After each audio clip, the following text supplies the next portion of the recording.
Epilogue. You're one of the reasons I feel lucky to be born as me. It's been 1 year since Netnapa's passing. Life goes on. CEO studies while Long Pao and Tonham work. They spend time and have a meal together every Sunday, including changing their stories. Furthermore, they call their father once in a while. CEO steps forward even without his mother. His daily routine doesn't change. His life is still his life, though he knows nothing is the same. What he can do for his mother is to live the best life one can have. That way she won't be disappointed, and her effort in raising him and giving him love won't go to waste. And he will be more than what his mother expected. Just wait and see, Mama. Congratulations, Eo, Toffee says with a smile as soon as CEO sits across from him. He hands him a small bouquet cheerily. I hope your book sells well. Next to him, Kong cracks a teasing smile. It will. We already bought 5 each. Not to mention his family and that dessert boy. I don't know if he's already bought it all. Thank you, Fee, Kong. CEO smiles brightly, his eyes curving. He holds the bouquet to his chest. It doesn't have to sell well. As long as someone reads it, I'm happy. I wasn't even halfway in and my room was already drowned in tears. Toffee says, I bet you were crying while writing it. The boy who has recently released his first book laughs. How do you know? It's heartbreaking. Yeah, CEO laughs. I didn't think I would be able to write it. I'll talk to you again after I finish it. I already have so much to say after a few pages. Toffee scrunches up his nose. I'll save it for later to talk to you in detail. Yeah, thank you so much for reading it. I'm glad. Where's Cake, by the way? Kong asks, noticing the guy who should have been here still hasn't shown up. He'll pick me up. We're driving Cream home today. Oh, at her apartment, right? Toffee asks. They're talking about Cake's sister, who's grown into a lady. Since she got into a university, her brother started to be possessive. However, CEO's brother seems to be more possessive of her. Yeah, right, CEO replies. Hiya Pao usually picks her up on Friday, but has been busy this week working overtime. I'm still shocked that Hiya Pao and Cream are dating, says Kong. CEO laughs. So am I. It's great, two couples in the wedding. Toffee laughs, wagging his thumbs playfully. Cake and CEO, Hiya Pao and Cream. What are you talking about? The smaller guy pouts. Only Hiya Pao and Cream can get married. Oh, you won't marry him? Kung says with his fake, curious voice. He loves teasing CEO. The question startles CEO. Marry who? We can't do that. You're talking nonsense. If you can't do it legally, you can do it in practice. I'm not talking about this anymore. The shy guy waves his hand and changes the topic. Let's order some food. I'm hungry. The two watch CEO accept the menu from the waiter and smile, happy to see him this cheerful again. They remember how worryingly depressed CEO was after his mother passed away. Even his smile was sad. Ew, sign the book for me, Toffee says, sliding CEO's first book forward and placing a black pen next to his hand. Sure, CEO says, smiling gently. He drops his gaze to the small book with a gray cover with a clean, plain graphic. The letters are arranged neatly, like the author's personality, one that can't choose. It's a book about his thoughts and life experiences from when he was a kid to the start of all his teenage years. Every letter in this book has been written for his beloved people, those who stay by his side, those who have disappeared, those who have passed away, and the lost ones. It's been written for those with parents, those who have either fathers or mothers, those who have no one, and those who need one bit of energy to live on when they run out of it to the point they can't move.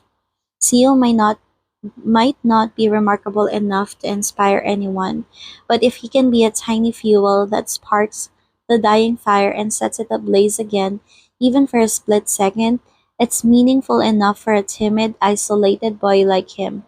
He only hopes this book will carry out its task successfully. There were days CEO thought he wasn't good enough for Cake, that he wasn't a good match. He once believed the place right there was too far to be true, but everything he thought was far out of reach, like a dream, belongs to him now. Surely. What are you thinking? A big hand slips around CEO's waist from behind, sending warmth to his skin. It feels so amazing that he leans on Cake and snuggles up against him. Cake! Hmm? If I don't land a job related to my degree after graduation, will it be a problem? Why would it be a problem? Sio presses his lips together and pauses to think. I won't get to utilize my profession after studying for years. It doesn't matter. We study to gain skills and apply our knowledge to life, to improve and discover our talents. If you're interested in something, there's no reason to give up. Even if it doesn't relate to my profession? Don't live your life depending solely on your profession, Cake says, brushing off a lock of hair of CEO's eyes. Don't let it cause you fear of pursuing what you want. No matter what you do, you'll always have my support. The bigger guy smiles. Even though I'll graduate a year later than you, I promise I'll take good care of you in the future. So do whatever you want to the fullest. I believe you will do well in everything. You will excel. I'm going to cry. Cake laughs. Go ahead. My shoulders are broad. You can lean on them. Seo smiles. No one can be as happy as him at the moment. Being in Cake's embrace feels like he has everything in his life. Have you ever read the article about the possibility of a successful first love? Cake lifts his eyebrows and shakes his head.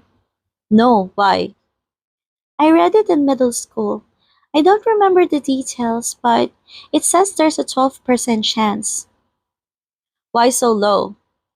That's what I think. It's frustratingly low. The smaller guy laughs. But it's believable, isn't it? They often say first love rarely succeeds. I heard that often.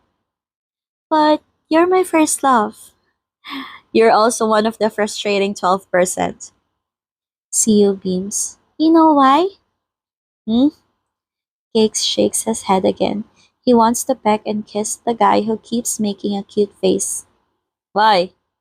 Because the possibility of a successful first love, one love, and last love isn't 12%. Cake laughs, shaking his head in adoration. He wraps his arms around CEO and nuzzles his cheek, making him giggle. It tickles! It tickles! It tickles! I'll bruise you with my kisses. CEO scrunches up his nose when Cake kisses the corner of his mouth. I love you. I love you too. I love you so much. Thank you for loving me. Thank you for being my Cake as always. I can be that for the rest of your life. The smaller guy smiles sweetly and pecks Cake's cheek. Love you. The guy with a warm hug tightens his arms around his boyfriend's waist and leans in to touch those pink-orange lips with his. He kisses CEO gently with affection and pecks both his cheeks in adoration. You. Hmm? There's one thing you don't know. CEO raises his eyebrows and pulls away to meet Cake's eyes. What is it? To me, you're the only one in 100%. It doesn't matter how much 99% is. You're the only percent I love. CEO presses his lips together, trying to stifle his smile so hard his cheeks hurt. Cake is good at making him happy. You just got back, you and must be tired. Why don't you take a shower? CEO switches the subject because Cake makes him smile. I'll do that. But first, Cake draws his voice. CEO holds his gaze, his lips curling up knowingly, and they speak together before giggling like little kids. Let's hug for another minute. End of epilogue.